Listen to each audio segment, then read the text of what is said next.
Hello, good afternoon. Welcome to this press conference.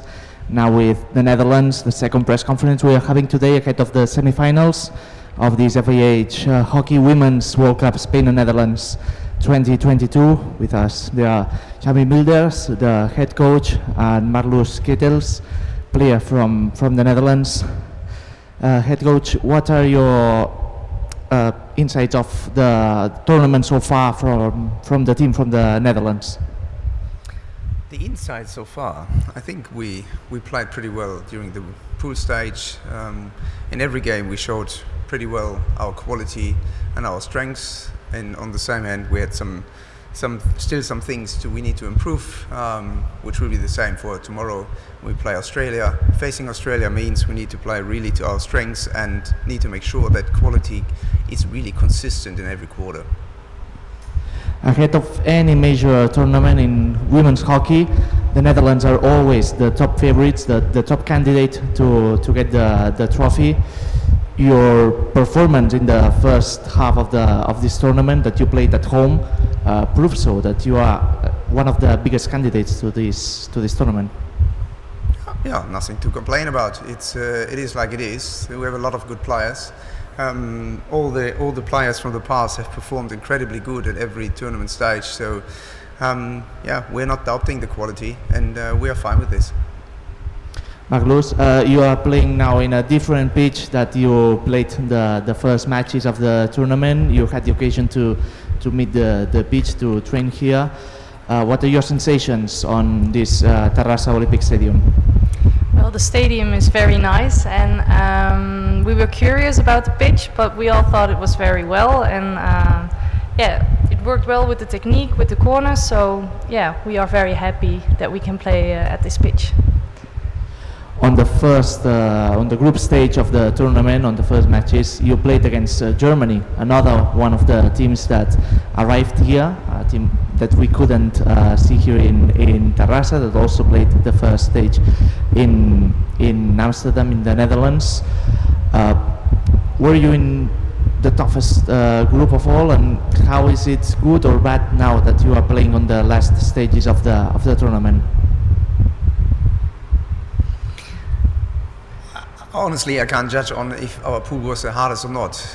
Finally, two teams went through, and it was crucial for us. Same to the Germans, and at the end, we were pretty lucky and pretty amazed about the quality, the atmosphere in Amsterdam. But we expect, a certain unique quality here in Terrassa as well. So we are very honoured that we are allowed to play at this historical place at the Olympic Stadium, which was always one of the biggest theatres since '92. You're playing tomorrow Australia at 6:30 p.m. local time. What do you expect from the Hockeyroos tomorrow?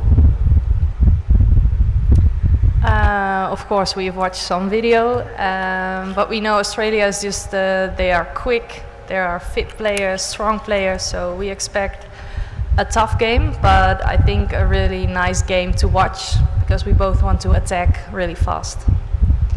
Australia has proven to be one of the most difficult teams to score against them, to score a goal to them. How do you manage this as a coach and as a player also to be able to score goals against teams like Australia? At least we need to be on one page, coaches and players. That's the most crucial thing. We have a lot of respect for Australia. The last World Cup is well known what happened there, and in the previous World Cup in 2014 it was also a close game. So it's always, if these two nations face each other, it's always spectacular. So it's really about the details. And what we saw so far is after a lot of retirements from really well-respected players from Australia, they again have shown that they have big depth in the quality of players, and they have played so far pretty good. So we're really curious what will happen tomorrow. There's a big difference between the two teams in the last few years. In the last 2 years, you could play the Pro League, you played many more international games that they did. Do you think it's a handicap for them and beneficial for you? Do you think it will have no effect on tomorrow's match?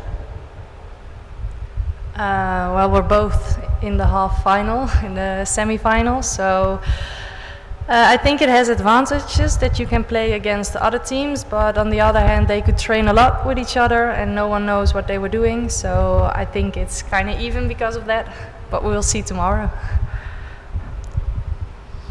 And if you win the game tomorrow, or even if you lose, you will face Argentina or Germany. What are your takes on those two teams? One of them you could face on the group stage. Argentina, you haven't played against them. I'm sure you have seen lots of videos of the matches. Yeah, for sure. We know both teams pretty well. But with all respect, let's first play Australia and then talk about anything else afterwards. So it's really not our topic today to talk about Sunday. It's all about Saturday.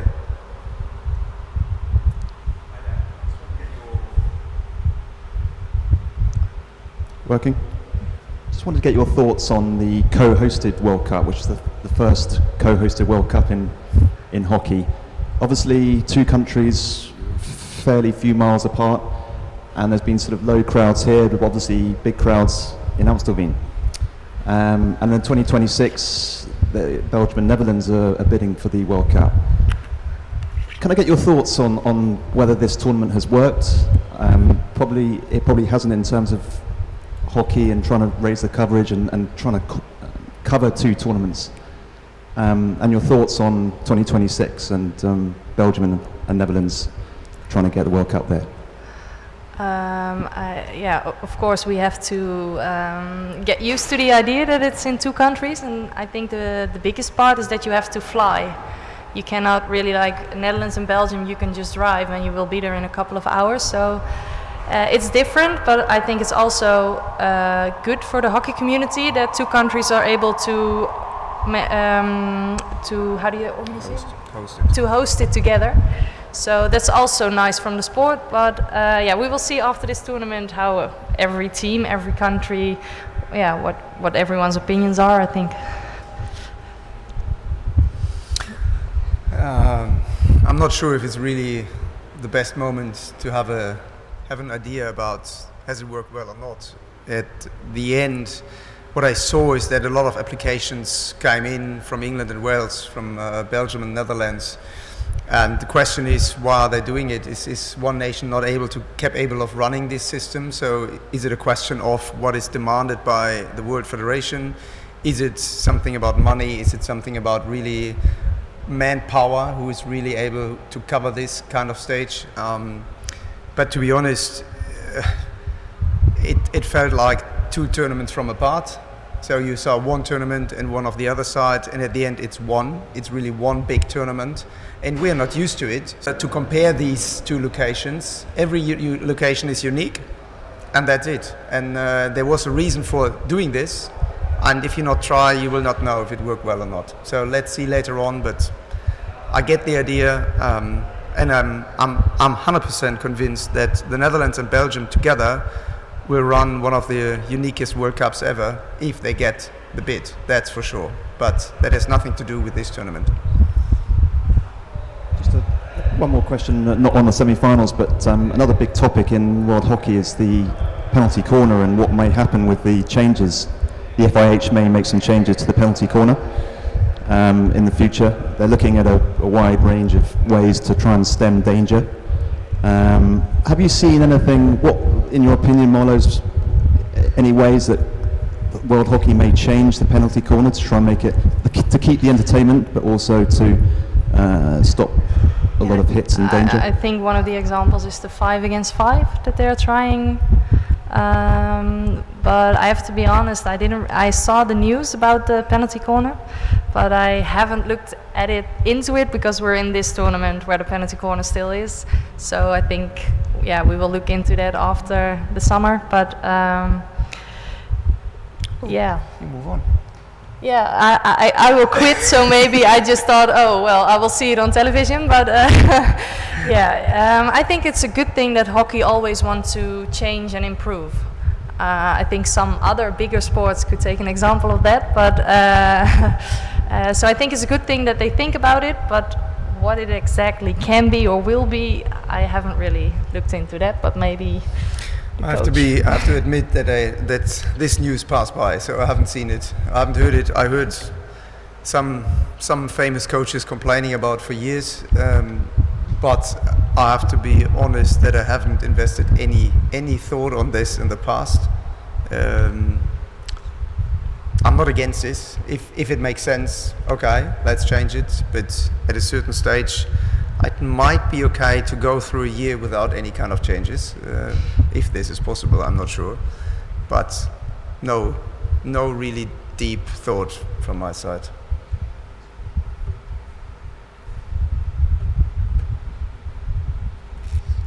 Are there any more questions? Okay, so just to sum it up, could you please send a message to the hockey fans and the Netherlands fans who may be here to come to the stadium tomorrow and on Sunday for the finals, enjoy these big days, these big 2 days of hockey? I think I should look in the camera for the fans, but if you want to see some, at the highest level attacking hockey, I think 2 nice games are played in this beautiful stadium, an old stadium of course. So we'll hope to see you there. We heard some music, I think, when we watched the games.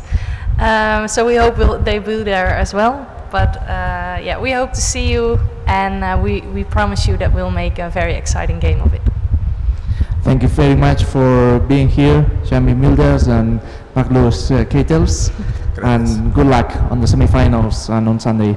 Gracias. Thank you.